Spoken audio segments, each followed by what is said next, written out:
सभी भक्तों का सबसे पहले आप सभी भक्तों का भागवतम की क्लास में बहुत बहुत स्वागत है। हरी बोल। तो आज हम श्री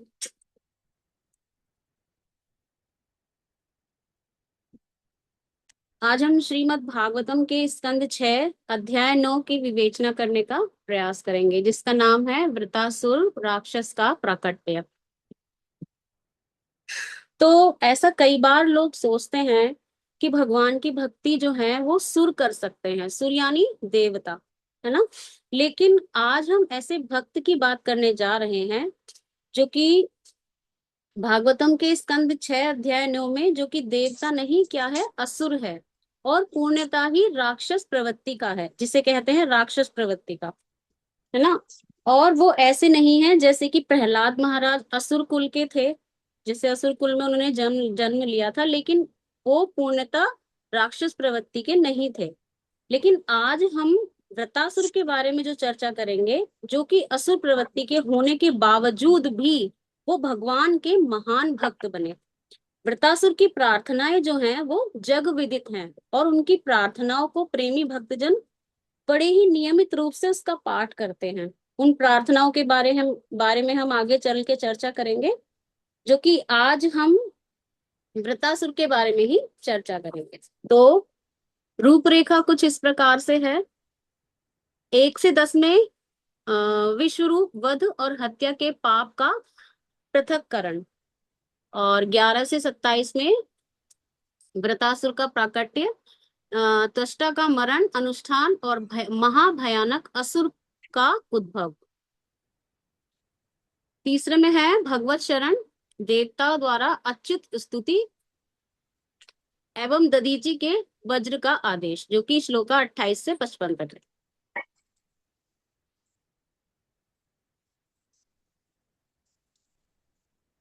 तो श्लोका नंबर 1 से 10 तक हम यहाँ पर सुनने का प्रयास करेंगे। तो जैसे कि पिछले अध्याय में हमने सुना था कि किस तरह से देवताओं के जो गुरु थे। पहले तो मेरा प्रश्न यही है सबसे पहले कि देवताओं के गुरु कौन थे, कोई बताएगा? बृहस्पति। शुक्राचार्य। हाँ, बृहस्पति। नहीं नहीं नहीं नहीं, वो तो असुर। बृहस्पति वो वो असुरों के गुरु थे, शुक्राचार्य। हम्म। तो जो देवताओं के गुरु बृहस्पति थे, वो खिन्न होके इंद्र के द्वारा अपमानित होके अपना अपमान महसूस करके स्वर्ग से पलायन कर जाते हैं, यानी कि चले जाते हैं। तो देवतागण उनको बहुत ढूंढते हैं, लेकिन उसके उपरांत भी वो जो हैं देवतागण, वो सभी पुरोहित को प्राप्त नहीं कर पाते, बृहस्पति जी को प्राप्त नहीं कर पाते।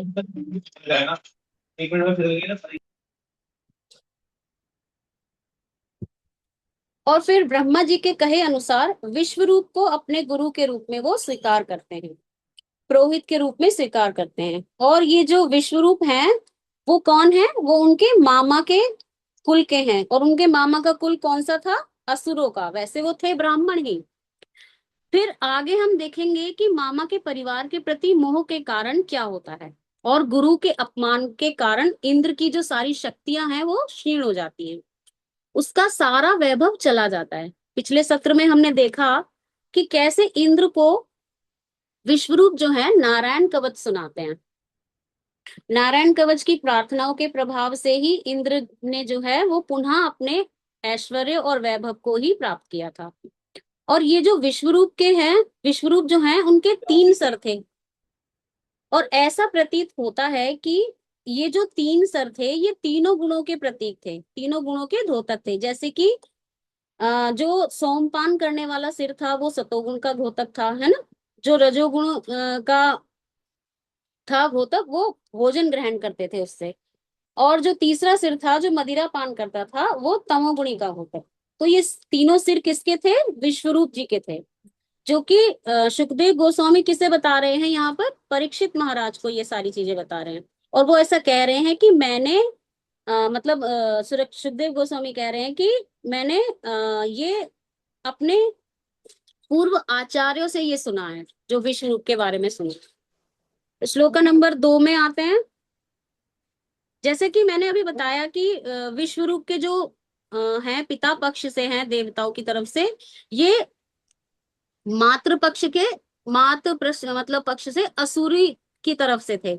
यहाँ पर जो वो आहुतियां दे रहे थे देवताओं की, वो देवताओं के लिए दे रहे थे, है ना। और तीसरे में बता रहे हैं कि जैसे बच्चों को मामा के घर से उनके बच्चों के घर मतलब बच्चों से प्रेम होता है, लेकिन अब वो जो शहरीकरण है उसमें बदलाव आ गया है ना। बहुत क्रांति आ गई है गलत तरह का समाज में, जिसमें बच्चे जो हैं आजकल अपने मामा नाना के घर जा ही नहीं पाते हैं। लेकिन हम सबका बचपन तो ज्यादातर मामा के घर गर्मियों की पूरी छुट्टियों में वहीं बीतता था। कई बच्चों की तो पढ़ाई लिखाई भी मामा के घर पर ही होती है ना। और कहा भी जाता है कि बच्चों का मतलब पहले ये था चलन कि बच्चे का जो पहला बच्चा होता था उसका प्रसव भी वो माँ के घर पर ही होता था। उत्तर भारत में तो प्रचलन था, लेकिन अब ऐसा नहीं है। उसमें था कि जब बेटी गर्भवती हो जाती थी तो वो अपने माँ के घर चली जाती थी और वहीं पे बच्चे को जन्म देती थी, है ना। अब तो ये प्रथा भी मतलब चली गई है। तो समझ में नहीं आता है कि इस समय कि मामा का घर कौन सा है और नाना का घर कौन सा है ना। तो बल्कि अब तो लोग ऐसा भी मतलब करने लगे हैं कि अ, बच्चे को अमेरिकी नागरिक या यूरोपियन नागरिक बनाने के लिए वो उनकी क्या मनोदशा होती है कि जैसे जैसे एक स्त्री का नवा या 8वां महीना चल जाता है तो वो विदेश में पहुंच जाते हैं, है ना। जिससे कि सीधा बच्चा अमेरिकी या मतलब अमेरिकी या यूरोपियन नागरिक बन के पैदा हो। मतलब उनकी मनोदशा ऐसी होती है कि अगर बच्चा यूरोपीय या अमेरिकी बन जाएगा तो उसका भगवत धाम जाना पक्का हो जाएगा, इस तरीके की। तो इस तरह से मतलब यहाँ पे बताया जा रहा है कि विश्वरूप जो थे वो मामा के पक्ष के थे, मामा के पक्ष के कुल के थे, क्योंकि माता उनकी राक्षस कुल से थी। इसी कारण उसे मामाओं के प्रति और नानाओं के प्रति क्या था, स्नेह था। इसलिए वो चुपके से क्या करते थे, उनके नाम की भी आहुतियां डाल दिया करते थे। तो चौथे में फिर यहाँ बताया है कि देखिए इंद्र देवता ने कितना जघन्य अपराध किया। उन्होंने क्या किया, इंद्र ने अपने गुरु की हत्या कर दी। क्रोध देखिए, क्रोध अच्छे अच्छों की बुद्धि जो है वो भ्रमित कर देता है। और क्रोध क्यों उत्पन्न होता है, भगवत गीता में भगवान कहते हैं, ध्यायतो विषयाणां पुंसा संगतेषु उपजायते संगात संजायते कामा कामात क्रोध अभिजायते क्रोधात भवति सम्मोहा सम्मोहात स्मृति विभ्रमा स्मृति भशांत बुद्धि नाशः बुद्धि नाशात प्रयश्यति। मतलब जब संग करने की इच्छा हो और संग पूरा ना हो तो क्या होता है, काम उत्पन्न होता है। और काम से क्या होता है, क्रोध उत्पन्न होता है। तो यहाँ पर क्रोध उत्पन्न हो गया था, और क्रोध उत्पन्न होने से क्या हुआ, व्यक्ति की मति जो है वो भ्रम हो गई और उसका पतन भी हो जाता है। तो अंतो गत्वा इंद्र ने क्या किया, अपने गुरु के तीनों सर को ही काट दिया। काट देने का अर्थ क्या है कि अपने गुरु की हत्या कर दी। तो शास्त्रों में भी कहा गया है कि गुरु हत्या ब्राह्मण हत्या सबसे बड़ा पाप कर्म है ना। अगर व्यक्ति सुव्यवस्थित या कहें कि उसकी इंद्रियां संयमित ना होना और अपने विवेक का वो सही इस्तेमाल ना करे तो वो कुछ भी कर सकता है। इसके लिए हमें अपनी क्रोध रूपी शत्रु पर विजय पानी है। जैसे कि भगवान भगवत गीता में बताते हैं, कामेशा क्रोधेशा रजोगुणा समुद्महा स्नो महापाप माँ विधानम ही वर्णम। यानी कि यह काम और क्रोध, यह काम और क्रोध जो है सबसे बड़ा सर्वभक्षी पापी शत्रु है, जो इस पर हमें विजय प्राप्त करनी है। इस पर विजय प्राप्त कैसे कर पाएंगे, जब हम अपनी इंद्रियों को संयमक रूप से कृष्ण की सेवा में लगाएंगे। और भौतिक इच्छाएं जब हम दास के रूप में आ जाएंगे ना, तो जैसे कि मैं स्वामी नहीं हूं, मैं तो क्या हूं, निमित्त मात्र हूं। जैसे कि अर्जुन भगवान ने अर्जुन से कहा क्या कि निमित्त मात्र भस्य सचाम। तो अर्जुना, यानी कि उसने युद्ध तो किया लेकिन कोई कर्मफल उसको नहीं लगा। क्यों नहीं लगा, क्योंकि वह निमित्त के रूप में कार्य कर रहा था। और अगर हम भी निमित्त बन जाएं दास के भाव में आ जाएं तो कभी भी हमारे ऊपर भी कर्म फल नहीं लगेगा, क्योंकि सारा कर्म हम किसके लिए कर रहे हैं? कृष्ण के लिए कर रहे हैं, उन्हें प्रसन्न करने के लिए कर रहे हैं। और अगर हम ऐसा करेंगे तो क्रोध तो उत्पन्न होने का सवाल ही नहीं उठता है। तो हम श्लोका नंबर 5 पे आएंगे यहाँ। तो मेरा प्रश्न है यहाँ पर कि विश्व रूप के तीनों सुरों ने कौन कौन से रूप लिए हैं? कोई भक्त बताएगा? हरे कृष्ण माता जी। पहला यस जो मैम। शिव था वो जो सोमरस का पान करता था वो पपीहा बना, और जो सुरा पान करता था वो गोरैया, और जो भोजन प्राप्त करता था वो तीतर बन गया। जी माता जी, थैंक यू सो मच माता जी, बहुत अच्छे से उत्तर दिया आपने। जैसा कि माता जी ने बताया यहाँ पर कि विश्व रूप के जो सिर थे वो 3 थे, है ना, जिन्हें इंद्र ने काट दिया था। उन्होंने अलग अलग रूप में, मतलब उन सिरों ने अलग अलग रूप ले लिया। और पहला जो सर था वो सतोगुण वाला था, जिसने क्या लिया? पपीहा बन गया। और दूसरा सर सुरापान बन गया। और तीसरा गौरैया बन गया। तो इस तरह ये तीनों सर, तीसरा वाला सर तीतर में बदल गया, दूसरा गौरैया में था, है ना। तो श्लोक नंबर 6 पे हम आते हैं। तो यहाँ पर इंद्र जो है, जैसे हम कहते हैं ना, सामर्थ्य को नहीं दोष गसाई, है ना। अगर जैसे कोई राष्ट्रपति होता है, राष्ट्रपति अगर कोई हत्या भी कर दे तो क्या उसके ऊपर कोई अभियोग, उसको कोई जेल भेज सकता है? भेज सकता है कोई? नहीं भेज सकता ना। तो यहाँ पर सामर्थ्यवान व्यक्ति, या कह सकते हैं कि उच्च पदस्थ व्यक्ति थे, कौन?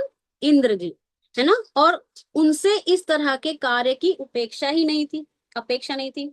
लेकिन फिर भी यह काल क्रम में घटित हुआ, और इंद्र देवता ने अपना यहाँ पर क्या करा? बड़प्पन दिखाया।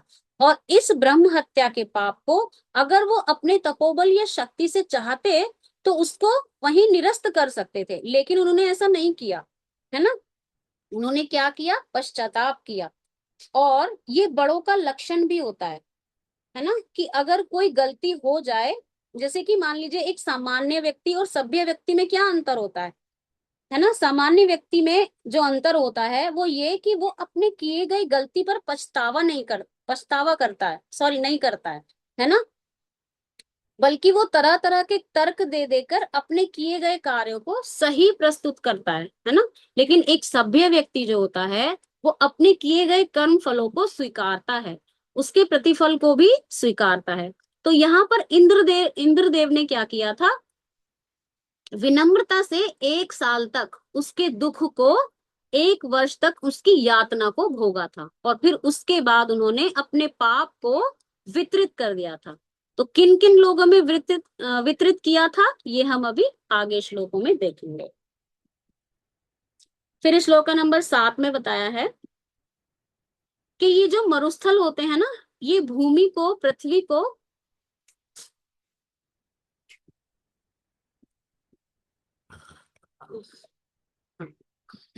मरुस्थल जो होते हैं ये भूमि को, पृथ्वी को इंद्र द्वारा दिया गया पाप है। तो पृथ्वी ने क्या किया? इंद्र का पाप ले लिया, और पृथ्वी पर जो मरुस्थल आ गए, और आशीर्वाद के रूप में पृथ्वी को वहां पर क्या मिला?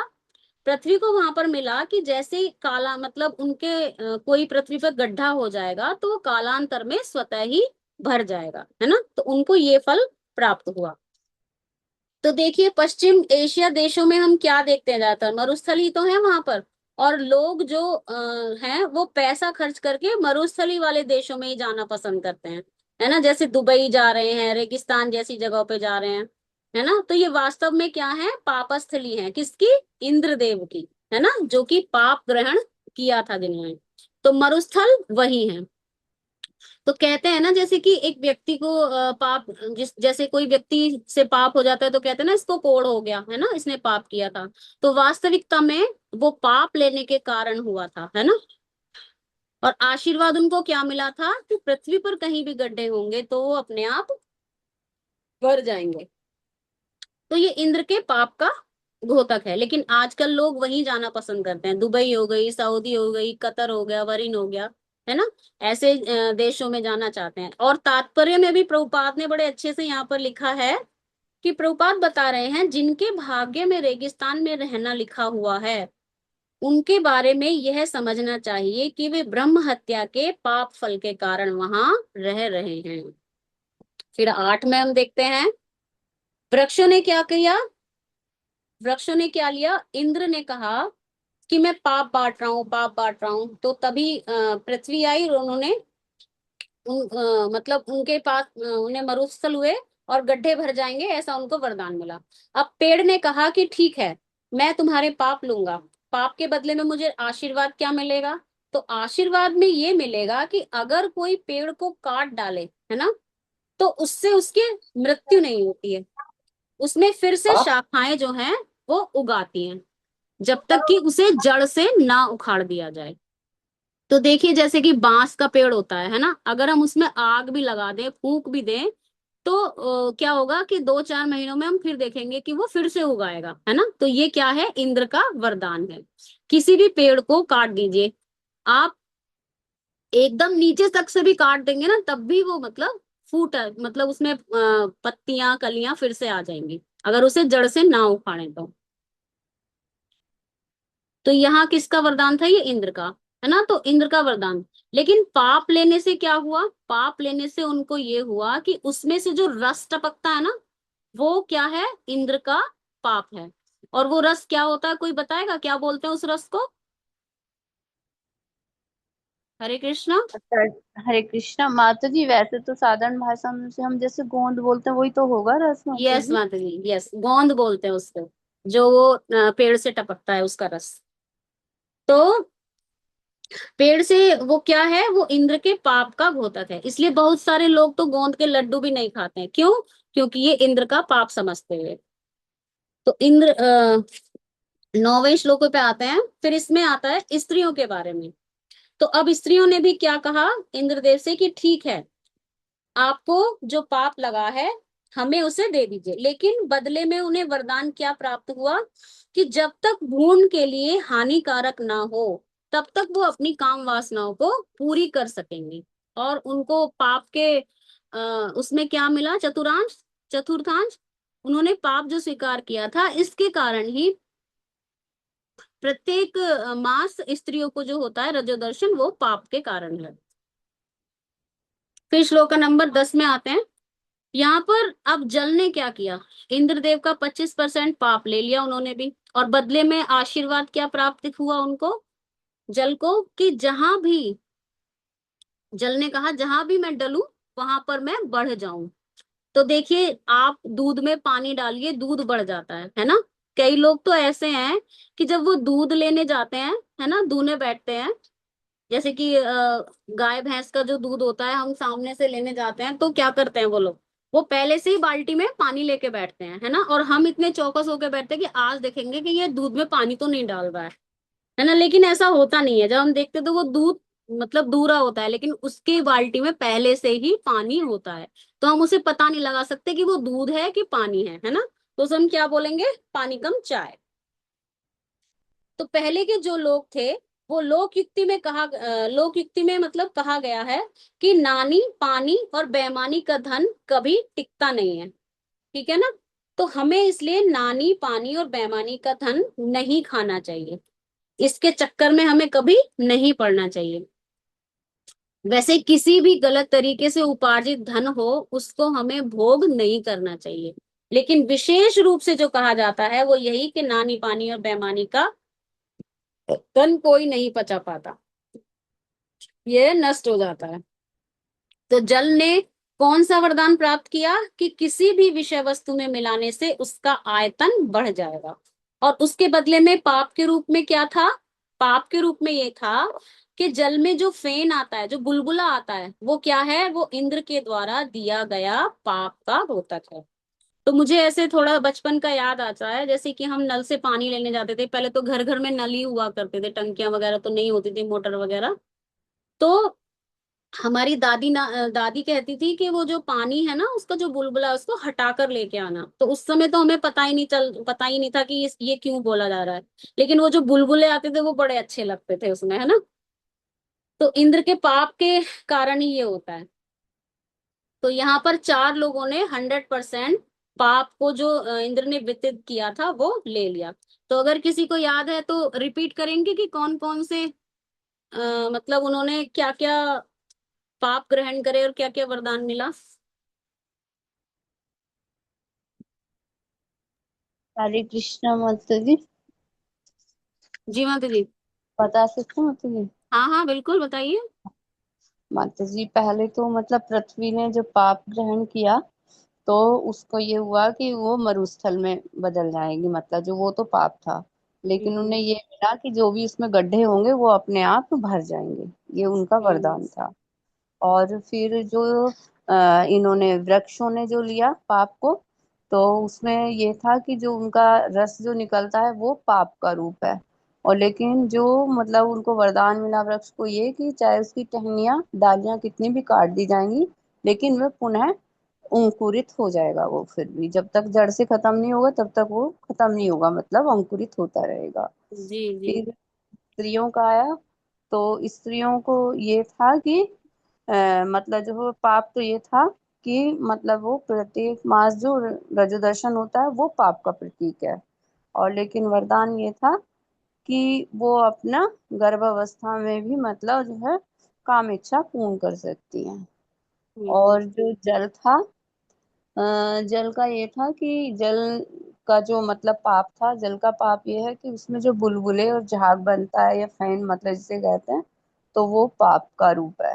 लेकिन आशीर्वाद ये है उसमें जो मिला था कि वो जिसमें भी मिलेंगे तो वो उसका आयतन बढ़ जाएगा, यानी कि वो बढ़ जाएगा। Hare right, Krishna. Thank you माता जी। Thank you so much.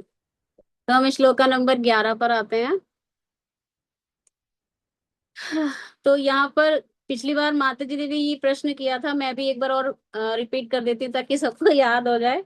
विश्व रूप के पिता कौन थे? वेस्टा वेस्टा त्वष्टा, राइट, थैंक यू। तो यहाँ पर स्वाभाविक रूप से विश्व रूप के पिता कौन थे? त्वष्टा।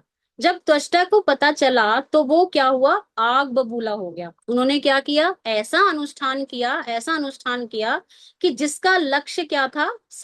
लक्ष्य संकल्प क्या था? कि ऐसा पुत्र उत्पन्न हो जो कि इंद्र के शत्रु, इसमें लिखा हुआ है ना, इंद्र के शत्रु तुम्हारी अभिवृद्धि हो, तुम अविलंब अपने शत्रु का वध करो। ऐसा पुत्र प्राप्त करने के लिए, जो इंद्र को मारने के लिए एक ऐसा यज्ञ किया उसने, उन्होंने, है ना। तो ये श्लोका नंबर 12 पर आते हैं। 1 मिनट दीजिएगा मेरे को।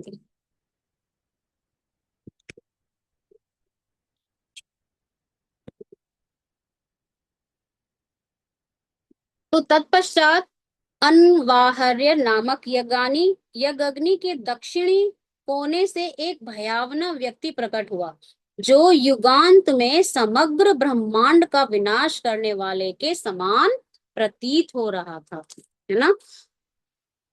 तो श्लोका नंबर 13 से 17 में देखते हैं हम कि वहां एक ऐसा विशाल भयंकर विराट असुर प्रकट हुआ। तो ऐसा कोई भयावना शरीर का व्यक्ति किसी को देख ले तो वास्तविकता में वो क्या हो जाए? भय से भयभीत हो जाए।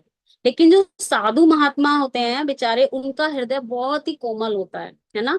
वो तो डर के मारे भागने लगते हैं, है ना। और हमें यह समझना होगा कि ये कोई और नहीं था, ये वो पुत्र था जिसकी प्राप्ति के लिए यज्ञ किया गया था। किसने यज्ञ किया था? त्वष्टा ने किया। तो व्रत के रूप में ये भयंकर विशाल भयावन असुर व्रत के नाम से जाना गया। तो यहाँ पर व्रतासुर इतना भयावन था, इतना विशाल था कि देवता लोग अपने अपने शस्त्र अस्त्र भाला भूली लेके गए उसको मारने के लिए, है ना। लेकिन किसी को कुछ समझ ही नहीं आ रहा था, और वो असुर अपनी ही चाल में था, सबको निगलता जा रहा था, है ना। वृतासुर जो थे वो इतने पाप कर्मी, इतने शक्तिशाली, इतने प्रचंड वेग से युद्ध कर रहे थे, और सारे देवी देवता उनके शस्त्र उनको क्या कर रहे थे? निगलते जा रहे थे। उनको कोई फर्क ही नहीं पड़ रहा था। ऐसा लग रहा था जैसे कि कहते हैं ना कि हाथी के ऊपर अगर फूल मार दिया जाए तो क्या हाथी को चोट लगेगी? इसी तरीके से उनके जो अस्त्र शस्त्र थे ऐसे लग रहे थे जैसे उनको फूल कोई फूल मार रहा हो और उनको चोट लगी नहीं रही थी। तो अब सारे देवी देवता निराश हो गए यहाँ पर। तो फिर निराश होने के बाद वो किसकी शरण में गए? जैसे कि प्राय देवता लोग करते हैं, वो कहाँ जाते हैं? भगवान की शरण में जाते हैं। तो हमें यहाँ देखना है, हमें यहाँ देवताओं से सीखना चाहिए कि देवताओं की कितनी अच्छी ये बात है कि जब कभी भी देवताओं के जीवन में निराशा आती है, कभी भी ऐसा अवसर आता है कि वो पूर्ण तरीके से हताश और निराश हो जाते हैं, तो वो कहाँ जाते हैं? पूर्ण पुरुषोत्तम भगवान की शरण में जाते हैं। तो हमें भी जब कभी भी ऐसी स्थिति आए, वैसे तो हमें सदैव ही भगवान का स्मरण करते रहना चाहिए, है ना। तो यहाँ पर एक कथा हम ले सकते हैं, एक कहावत यहाँ ले सकते हैं, सॉरी कथा नहीं कहावत। तो कोई बता सकते हैं कि यहाँ पे कौन सी कहावत यहाँ पे मतलब कोड हो सकती है? थोड़ा सा सोचना पड़ेगा इसके लिए बस। जैसे मैंने यहाँ पे बताया ना कि हम भगवान को हमेशा स्मरण कर सकते हैं। कोई बात बताएंगे? हरे कृष्णा। एक तो हरे कृष्णा माता जी। तो कहावत तो नहीं माता जी, एक वो भी है दोहा जैसे कि वो दुख में था ना, एक दुख में सुमिरन करे ना यस, कोई, सुख में। राइट हाँ। Right right right right.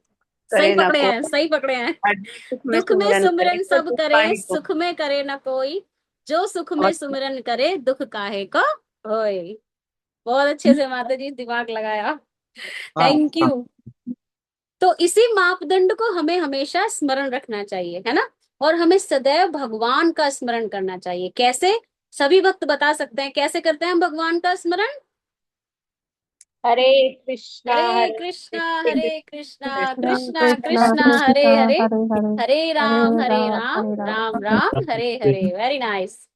तो देवता इसी मापदंड को रखते हैं, और जब कभी भी विपदा आती है तो भगवान के पास चले जाते हैं। फिर श्लोका नंबर 21 से 27 में हम देखेंगे। तो यहाँ पर देवी देवता भगवान की आराधना कर रहे हैं, क्यों? संरक्षण के लिए, है ना। तो 22 में देखेंगे कि यहाँ पर भगवान को छोड़कर देखिए, भगवान जो है वह सर्व कारण कारणम है। भगवान भगवत गीता में कहते हैं, मया दक्षिणा प्रकृति सुते च चराचरम हेत नाने व कौन्तेय जगदा परिवर्तते। यानी ये पूरी तरह सृष्टि जो है वो भगवान की अध्यक्षता में ही कार्य करती है। ऐसे भगवान जो इस सृष्टि के अध्यक्ष हैं, उनकी अगर कोई शरण ना ले, और वह किसी अन्य देवी देवता की शरण ले, और वो भी अन्य व्यक्ति की शरण ले जो खुद की ही अपनी संरक्षण ना कर पाए, खुद की संरक्षण करने में सक्षम ना हो, तो उसकी शरण लेकर के अगर कोई व्यक्ति सोचे कि मैं इस भयानक भव सागर को पार कर लूंगा, तो उसकी उपमा यहाँ किससे दी गई है? कोई भक्त बताएंगे किससे दी कुत्ते गई है की इसकी उपमा? कुत्ते की पूंछ पकड़ के समुंदर पार। राइट, कुत्ते। हाँ, तो इसमें बताया है कि कोई व्यक्ति अगर कुत्ते की पूंछ पकड़कर समंदर को पार नहीं करना चाहे तो क्या वो कर सकता है? नहीं कर सकता। उसी तरह से अगर कोई भगवान को छोड़कर अन्य किसी की शरण लेकर वो इस भवसागर को पार नहीं कर सकता। बहुत ही सुंदर रूपक दिया है ना। तो हमें सदैव स्मरण रखना चाहिए कि अगर हम भवसागर को पार होना चाहते हैं, तो हमें परम पुरुषोत्तम भगवान, त्रिगुणातीत भगवान, भगवान श्री कृष्ण की शरण में ही जाना चाहिए। और इस कलयुग में तो हम भगवान की शरण कैसे मतलब ले सकते हैं? भगवान के पवित्र नामों का जप करके, हरे कृष्णा कृष्ण कृष्ण हरे हरे, कृष्ण कृष्ण हरे हरे हरे, राम हरे राम राम राम हरे हरे राम, हरे। राम राम हरे हरे। तो भगवान एक बार मृत 23वें श्लोक में आते हैं। तो भगवान एक बार मत्स्य अवतार लिया था उन्होंने, मीन अवतार के रूप में सत्यव्रत और मनु को बचाया था। तो अब यहाँ पर सभी देवता उनकी आराधना कर रहे हैं, उनकी इस लीला का गुणगान करते हुए उनकी संरक्षण की कामना यहाँ पर कर रहे हैं। तो वृतासुर से बचाने के लिए अब ब्रह्मा जी, यहाँ पर ब्रह्मा जी के बारे में भी बताया है कि जो प्रलय जल में, जब प्रलय जल इतना बढ़ गया था कि ब्रह्मा जी ही उसमें खुद डूबने लगे थे, तो भगवान ने आकर उनकी यहाँ पर रक्षा की थी। इस घटना का स्मरण करते हुए भगवान की भगवत्ता की महिमा का गुणगान करते हुए देवता गण जो हैं वो यहाँ पर वृतासुर से अपनी रक्षा की कामना भगवान से कर रहे हैं। फिर श्लोक का नंबर 25 में देखते हैं। यहाँ पर बहुत सुंदर तरीके से देवतागण बता रहे हैं कि हम भगवान को क्यों नहीं देख पाते। हम भगवान को इसलिए नहीं देख पाते कि हम भगवान से अपने आप को क्या समझते हैं, स्वतंत्र समझते हैं, ईश्वर मानते हैं, जबकि वास्तविकता में भगवान से हम स्वतंत्र नहीं हैं। हम ईश्वर हो ही नहीं सकते। हम सभी जो भगवान के नित्य शाश्वत दास हैं, और जब तक हम दास्य भाव में रहते हैं तब तक हम अपनी मूल स्थिति में रहते हैं। लेकिन जैसे ही हम अपने आप को स्वामी बनाने का प्रयास करते हैं, हम अपनी मूल स्थिति से पृथक हो जाते हैं। और जहां तक भगवान को देखते हैं, भगवत साक्षात्कार का प्रश्न है, तो भगवत साक्षात्कार तब तक नहीं हो सकता जब तक भगवान को हम तब तक नहीं हो सकता जब तक हमारे पास क्या है, भौतिक चक्षु है ना। तो इस भौतिक इंद्रियों से हम कभी भी भगवान को देख पाएंगे? कभी नहीं देख पाएंगे, है ना। कभी समझ पाएंगे? नहीं समझ पाएंगे। तो हमें भगवान को देखने के लिए कौन से चक्षु चाहिए, बताएंगे कोई भक्त? कौन से चक्षु चाहिए हमें भगवान को देखने के लिए? शास्त्र चक्षु। आध्यात्मिक चक्षु, शास्त्र चक्षु। बहुत अच्छे, थैंक यू सो मच प्रभु जी, है ना। तो आध्यात्मिक चक्षु से हम देख पाएंगे। तो भगवत गीता में जब भगवान ने अपना विश्व रूप दिखाया था, तो अर्जुन को क्या दिया था? दिव्य चक्षु ही तो दिए थे उन्होंने, जिससे भगवान उस कुरुक्षेत्र युद्ध स्थल में खड़े थे, लेकिन अर्जुन को ही सिर्फ दिखाई दे रहे थे, है ना। वैसे तो वहां पर सब खड़े हुए थे। भगवान का विराट रूप क्यों? क्योंकि भगवान दिव्य हैं, और भगवान को देखने के लिए हमें दिव्य चक्षु की आवश्यकता होती है। इसलिए भौतिक आंखों से हम कदापि भगवान को नहीं देख सकते। फिर इसमें श्लोका 26 और 27 में बता रहे हैं कि हमें यहाँ पर समझना होगा कि भगवान सिर्फ मनुष्यों के रूप में अवतार नहीं लेते। भगवान कहते हैं सर्व योनि कौन्तेय मूर्ते संभवता या तास ब्रह्मा दिरहम बीज प्रदाता पिता। बीज प्रदा पिता है क्या? कौन? भगवान। तो रूप भी तो धारण करना पड़ेगा ना, तभी तो पिता बनेंगे। मनुष्य से पक्षी थोड़ी ना उत्पन्न हो जाएगा। पक्षी का रूप धारण करेंगे तो भगवान जो हैं वह सभी जीवों के क्या हैं? बीज प्रदाता पिता हैं। और इस कारण से भगवान ने यह प्रमाणित भी किया है कि मनुष्य के ही नहीं, भगवान वामन देव के रूप में भी अवतार में आए हैं, है ना। परशुराम जी के रूप में भी अवतार में आए हैं, और नरसिंह के रूप में भी अवतार में आए हैं, पशुओं के रूप में भी, और जलचर के रूप में भी, मत्स्य रूप में भी अवतार में आए हैं। तो इस तरह नाना प्रकार का उन्होंने अवतार यहाँ लिया है। तो यह प्रदर्शित करने के लिए, यह बताने के लिए कि भगवान जो हैं वो स्वराट हैं, स्वतंत्र हैं, वो किसी एक रूप में नहीं बंधे हुए हैं। और यहाँ पर देवतागण ऐसे ही भगवान से अपने संरक्षण की कामना कर रहे हैं, परम पुरुषोत्तम भगवान श्री कृष्ण से। श्लोका नंबर 28 से 31 तक हम फिर देखते हैं। यहाँ पर सुखदेव गोस्वामी जी कह रहे हैं, सर्वप्रथम भगवान सर्वप्रथम हमारे हृदय में आते हैं। जैसे हम ध्रुव महाराज के प्रसंग में देखते हैं कि जब ध्रुव महाराज 6 महीने के थे, है ना, तो उन्होंने क्या किया था? घनघोर तपस्या की थी भगवान की। उनके हृदय में उनको दर्शन होने लगे थे, और फिर जब भगवान उनके समक्ष प्रकट हुए तो एकाएक उनके हृदय में दर्शन नहीं हुए उनको, है ना। तो ध्रुव महाराज जब भगवान बाहर परमात्मा के रूप में साक्षात प्रकट हो गए तो उनकी तंत्री टूट गई। क्या? कि मैं तो भगवान को अंदर देख रहा था, है ना, अपने हृदय में।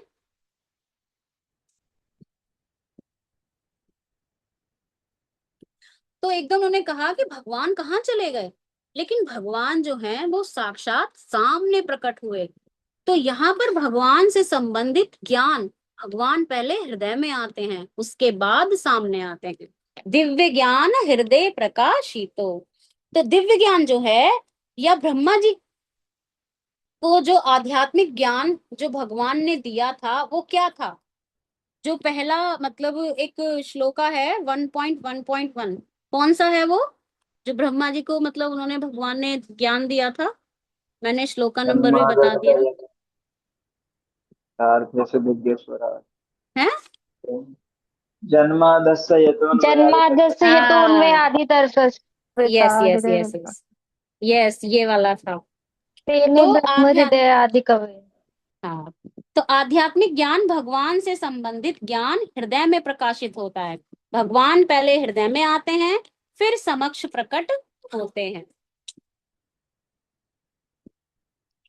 फिर श्लोका नंबर 29 और 30 में हम यहाँ देखते हैं कि यहाँ पर हम देखते हैं कि भगवान जो है वो बहुत ही सुंदर हैं, समित हास्य के साथ, और उनके पार्षद हमेशा उनके साथ रहते हैं।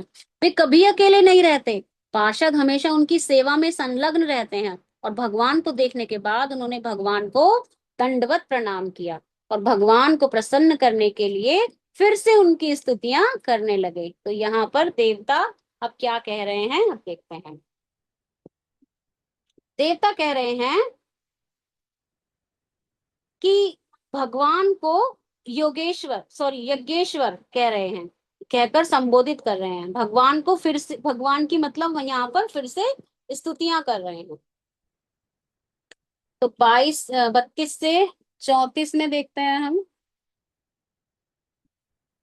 यहाँ पर भगवान के कार्यकलापों को दिव्य कहा गया है। यहाँ पर भगवत गीता का एक श्लोक भी कोड कर सकते हैं, कौन सा आ सकता है वो, जहाँ भगवान के कार्यकलापों को दिव्य कहा गया है? जन्म कर्म च मे दिव्यम। राइट। अरे वाह, आज तो सारे वक्त जवाब बढ़िया बढ़िया दे रहे। थैंक यू माता जी। तो भगवान के दिव्य कार्यकलाप जो हैं वो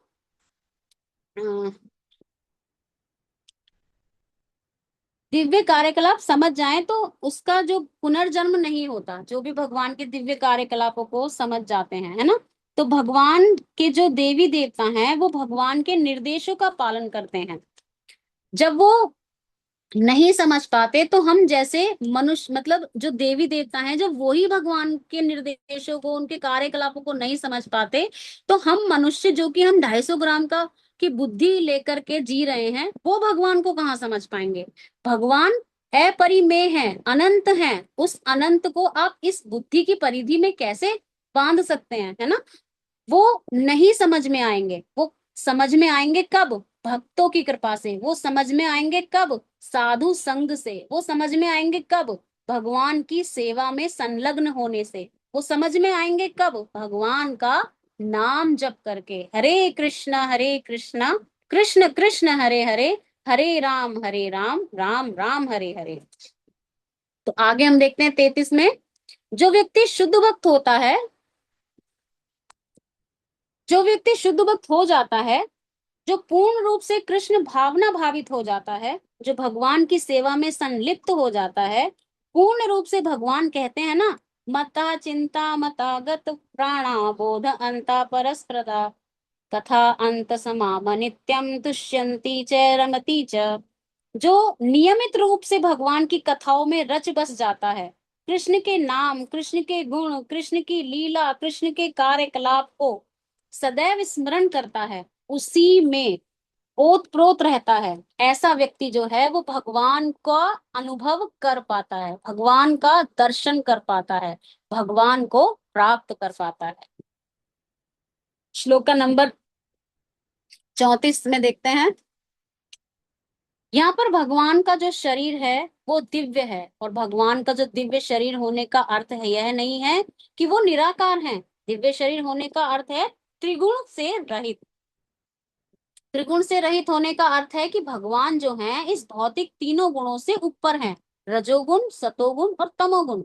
भगवान का शरीर जो है वो दिव्य स्तर पर है, यानी आध्यात्मिक स्तर पर है। और आध्यात्मिक स्तर पर होने के साथ साथ एक और विषय वस्तु यह है कि भगवान के शरीर का कभी भी देहांतरण नहीं होता। भगवान कभी मृत्यु को प्राप्त नहीं होते। जीव जो है उसका शरीर भौतिक होता है, उसका देहांतरण भी होता है, लेकिन भगवान का शरीर देहांतरण कभी नहीं होता। क्यों? क्योंकि भगवान का शरीर आध्यात्मिक है। श्लोक का नंबर 35 देखते हैं।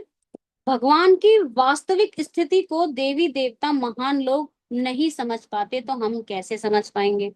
36 में बता रहे हैं कि भगवान सर्वशक्तिमान है, सर्वरक्षम है, उन्हें किसी की आवश्यकता नहीं है। भगवान की शक्ति अपि अपिमेय है और वो सर्वशक्तिमान है।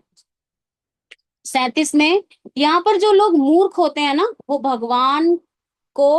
भगवान की उपस्थिति नहीं समझ पाते, लेकिन जो भगवान के भक्त होते हैं वो भगवान की उपस्थिति सदैव देख पाते हैं। जैसे कि भगवत गीता में भगवान बताते हैं, ये यथा माम प्रपद्यन्ते थाम समय भजाम्यहम्। भगवान कहते हैं जो जिस भाव से शरणागत होता है, भगवान भी उसी भाव से क्या करते हैं, दिव्य आदान प्रदान करते हैं। श्लोका नंबर 38 पर आते हैं। इसमें बताया जा रहा है कि भगवान सभी कारणों के कारण हैं। ब्रह्म संहिता में भी ब्रह्मा जी कहते हैं, कोई वक्त बताएगा ब्रह्म संहिता में ब्रह्मा जी पहले ही श्लोक में क्या बताते हैं? ईश्वरा परमा कृष्णा सच्चिदानंद विग्रह अनादिर नादिर विग्रह गोविंदा सर्व कारण सर्व कारणम। कारणम। हरि बोल। तो 39 में हम देखते हैं, तो यहाँ बता रहे हैं कि सभी कारणों का भगवान क्या है, मूल कारण है। तो भगवान की भक्ति करने का क्या फल है? भगवान की भक्ति का करने का यह फल है कि भक्ति करने वाले को इस जगत में वापस नहीं आना पड़ेगा। इस जगत में वापस कभी नहीं आएगा और जन्म मृत्यु जरा तथा व्याधि के चक्र में पुनः नहीं आएगा। तो जो लोग जन्म मृत्यु जरा व्याधि के चक्र से बाहर निकलने के लिए गंभीर हैं, वो भगवान की भक्ति में संलिप्त हो जाते हैं। भगवान की भक्ति कैसे कर सकते हैं? भगवान के पवित्र नाम का जप करके। फिर यहाँ 40 और 41 में बता रहे हैं कि सभी देवता भगवान से अनुरोध कर रहे हैं कि वृतासुर को मारने के लिए अब आप कोई अन्य अवतार लें, और बहुत ही तीव्रता से वृतासुर का वध करने के लिए भगवान से यहाँ देवता लोग प्रार्थना कर रहे हैं। तो 42 और 43 में हम देखते हैं कि देवता लोग कह रहे हैं कि आप हमारे मन की स्थिति जान रहे हैं, आप परमात्मा रूप में हमारे हृदय में रहते हैं। जैसे कि 15.15 में एक श्लोका है, कौन सा वाला है 15.15 का श्लोका? सर्वस्य चाहम हृदि सन्निविष्टो। हरि बोल, हरि बोल। यस माता जी।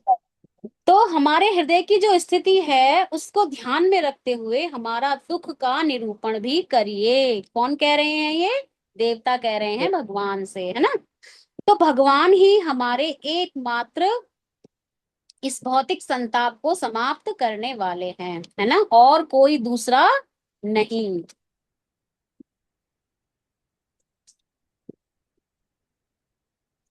तो श्लोका नंबर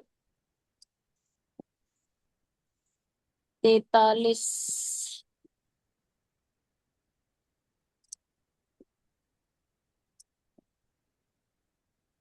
एक सेकेंड माता जी। यस, श्लोका नंबर 42 और 43। 43 में बहुत अच्छा माता जी, 42 में यहाँ पर दिया हुआ है, उसमें परपट में ही दिया हुआ है कि श्रीमद् भगवत गीता 7.16 में 4 प्रकार के मनुष्यों का वर्णन है। जो इस ईश्वर की भक्ति प्रारंभ करते हैं, वो 4 प्रकार के मनुष्य कौन कौन से हैं, बताएंगे? अर्थार्थी, अर्थ जिज्ञासी और और ज्ञानी। हाँ, राइट, है ना। और जो भगवान की परम सत्य की खोज करता है, किंतु शुद्ध भक्त जानता है कि ईश्वर सर्वव्यापी एवं सर्वज्ञाता है, अतः किसी व्यक्तिगत लाभ के लिए उनकी पूजा या प्रार्थना करना व्यर्थ है। शुद्ध भक्त किसी आकांक्षा के बिना श्री भगवान की सेवा करता है। ईश्वर सर्वत्र विद्वान है और अपने भक्तों की आवश्यकताओं को जानते हैं, फलतः भौतिक लाभों के लिए याचना करके उन्हें कष्ट देने की आवश्यकता नहीं है ना। तो यहाँ श्लोका नंबर 44 में आते हैं। यहाँ पे लिखा है कि अतः हे परम नियंता, हे भगवान श्री कृष्ण, त्वष्टा के पुत्र, इस खतरनाक असुर वृतासुर का संहार कीजिए, जिससे हमारे समस्त शास्त्रार्थ युद्ध की सारी सामग्री तथा हमारे बल और तेज को निगल रखा है ना। तो इसमें भी परपट में बहुत अच्छे से मतलब प्रभुपाद बता रहे हैं कि जब देवता अपने आप को अत्यंत निरुपाय बता पाते हैं तो वे दुख के कारण अश्रुपूर्ण होकर प्रार्थना करते हुए श्री भगवान के पास जाते हैं और इस प्रकार के लगभग शुद्ध भक्त बन जाते हैं और भौतिक वासनाओं से मुक्त रहते हैं। वे यह स्वीकार करते हैं कि ऐश्वर्य के विस्तृत भौतिक अवसरों के कारण ही वे ईश्वर की शुद्ध भक्ति करना भूल गए हैं। तो इसमें ये बहुत अच्छी लाइन दे रखी है, श्रील भक्ति विनोद ठाकुर का गीत है, मारिब राखबी यो इच्छा त्योहार। तो हे भगवान, मैं आपके चरण कमलों पर पूर्णतः समर्पित हूँ। अब आपकी जैसी इच्छा, आप चाहे मुझे मारे या बचाएं। ये बहुत अच्छा लगा इसमें।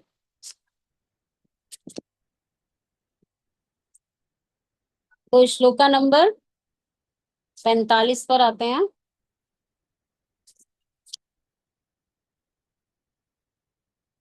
इसमें भगवान के चरण कमलों की सदा ही भक्त क्या करते हैं, उनका आश्रय पाने की कामना करते हैं, है ना।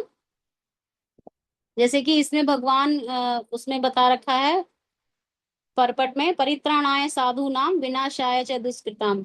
अपने भक्तों को बचाने तथा दुष्टों का वध करने के लिए भगवान हमेशा अवतरित होते हैं। असुर अथवा नास्तिक सदैव देवों या भक्तों को सताते हैं, अतः नास्तिक तथा असुरों को दंड देने और अपने भक्तों की इच्छा पूर्ति के लिए भगवान श्री कृष्ण अवतरित होते हैं।